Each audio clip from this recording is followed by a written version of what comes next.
আসসালামু আলাইকুম। ওয়ালাইকুম। অসংখ্য ধন্যবাদ ভাইজান আপনাকে কথা বলার সুযোগ করে দেওয়ার জন্য। তো ভাইজান সর্বপ্রথমে জানতে চাচ্ছি আপনি কেমন আছেন? ভালো আছে। ভালো আছেন আলহামদুলিল্লাহ, যে আল্লাহ পাক আপনাকে ভালো রেখেছে। তো ভাইজান আপনার নামটা জানতে পারি? আমার নাম মোহাম্মদ জিল্লুর রহমান।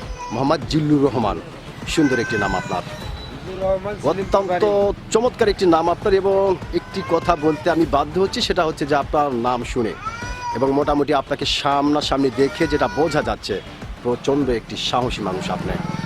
হ্যাঁ, ইনশাআল্লাহ। ইনশাল্লাহ, হ্যাঁ, এটা কিন্তু আপনাকে দেখেই বোঝা যাচ্ছে। তো ভাইজান আপনি যেহেতু বাংলাদেশের একজন সচেতন নাগরিক এবং বাংলাদেশের একজন সাহসী মানুষ, সেই ক্ষেত্রে এই বিষয়টি আপনার কাছ থেকে জানতে চাচ্ছি যে আমাদের বাংলাদেশের সাবেক প্রধানমন্ত্রী শেখ হাসিনা, তিনি কিন্তু এখন ভারতের মাটিতে রয়েছেন, এটা সবাই জানে। সবাই জানে। তো এই বিষয়কে কেন্দ্র করে বিভিন্ন ধরনের মানুষ বিভিন্ন ধরনের কথা বলছে। কেউ বলছে শেখ হাসিনা কখনো কোনোদিন বাংলার মাটিতে আর পা রাখতে পারবে না, আবার কেউ বলছে না, শেখ হাসিনা আসবে অচিরেই বাংলার মাটিতে বীরের বেশে।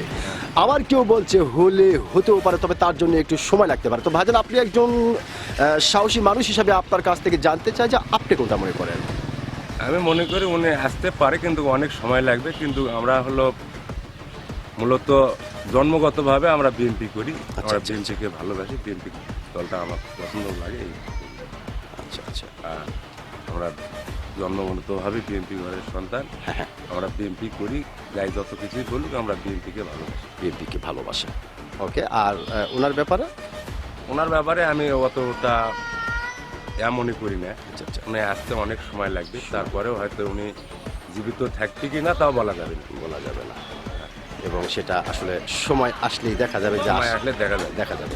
অসংখ্য ধন্যবাদ ভাইজান আপনাকে, আপনি খুব গুরুত্বপূর্ণ একটু কথা বলেছেন এবং অত্যন্ত সাহসী কথার সহিত কথাটি বলেছেন। আমি আশা করব আপনার এই গুরুত্বপূর্ণ কথাটি ও সাহসী কথাটি বাংলাদেশের অনেক মানুষের কাছে গ্রহণযোগ্য হবে। অসংখ্য ধন্যবাদ আপনাকে।